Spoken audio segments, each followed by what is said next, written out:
What's up guys? Thank you so much for tuning into my channel. Today we are doing a full day of eating and we're doing it keto style. I have not done a full day of eating since I started this keto lifestyle, so I wanted to get this out to you guys to give you some ideas, kind of show you what I'm eating and everything like that. I just wanted to preface the video by saying that the meals and the amounts and the types of food are completely unique to me, and that if you eat exactly what I eat, that might not work for you. This is just to give you some ideas. Every single person has unique nutritional needs, and also with this keto lifestyle, it's been really hard for me to get in enough calories.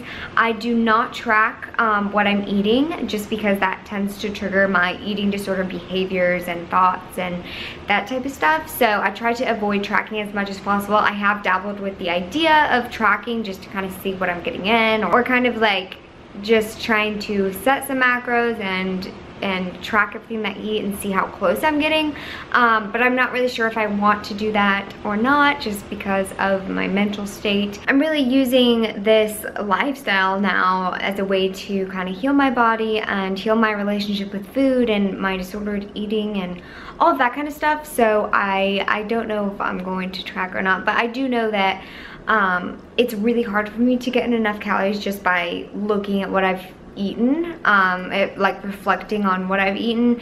I don't think I am getting in quite enough calories for my specific body and my physical activity level and all that kind of stuff, and just for the sole purpose of healing my body. You know, you have to be getting in enough food, but it is very difficult with keto because you're just so dang full like all the time. So I'm getting better at it. It takes practice, and I have to learn new ways to get in more fat. That's the main key, because if you're not getting in enough fat, then you're just eating this really low carb diet and you're not getting the benefits of ketosis. So you have to make sure you're getting in the high amount of fat. So that is something I'm definitely working on. But let's go ahead and jump into the full day of eating. So the first thing that I always do when I wake up is I have my whole morning routine, and once I've done that, I have my coffee that just warms my soul. So I normally have 2 cups of coffee a day, and I put in heavy whipping cream, and this tastes so amazing, and I can't believe that I went without it for so long. Now coffee without it tastes awful, but I don't weigh out my serving of the heavy whipping cream or anything like that, but I did one time kind of measure out on the food scale how much it was, and I normally have about 1 to 2 servings in each cup of coffee. So that's going to be about 10 to 20 grams of fat just to start out my day. It keeps me super full. I'm having this coffee around 6:30. Then my actual first meal of the day, this is at 9:30. I decided to go ahead and have my breakfast. I always listen to my body when it's telling me that I'm actually ready to eat. So I didn't eat until 9:30, but here I'm having 3 slices of bacon. I cooked the eggs. I had 2 eggs, and I cooked that in about a half a tablespoon of butter, and then I had some of that frozen pepper and onion mix with some spinach and then some avocado. This meal kept me insanely full. I had to make myself eat my next meal, and then once I was eating, I was like, oh gosh, I'm actually like really hungry.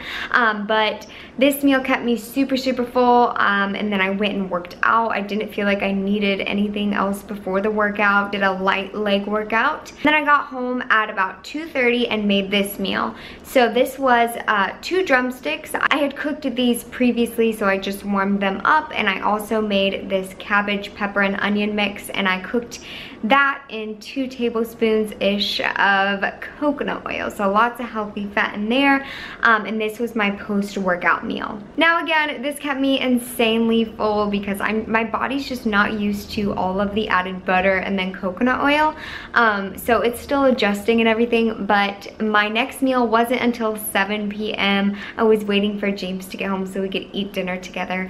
But I did have an iced coffee in between there, and lots of water, making sure I'm hydrating. But this meal was a bunless burger. So James weighed it out. It was like a 3-ounce burger for me.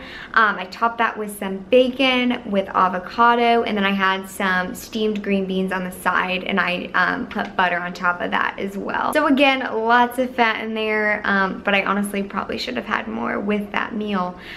So that was our dinner, and then as a little dessert right afterwards, I had some cashews. It was probably about a full serving, just by estimating, and then I didn't show it, but I also had a dark chocolate square. It's like 80% dark chocolate, just a square for dessert. So that ended my night. 7:30 I was done eating, and that was my full day of eating. So as you guys can tell, my diet is a lot more fat than it used to be, but I'm feeling so awesome, and I'm not a slave to food anymore. You know, if you guys have seen my other full day of eatings, like I'm eating every few hours, and honestly I was hungry all the time. Like I never really felt satisfied, but now I have to like force myself to eat because I'm so full and I'm so satisfied, and the food is so yummy. And so that is just awesome. I'm feeling really, really great, and just, I have so much more energy. So anyways, I'm gonna go ahead and end this video. If you guys enjoyed it, give it a thumbs up. Let me know if you want more full day of eatings. I have just so many ideas for yummy foods and recipes and everything like that, and it just makes me super, super excited to continue with this lifestyle. But that is it for the full day of eating. I hope you guys enjoyed it, and I'll talk to you soon.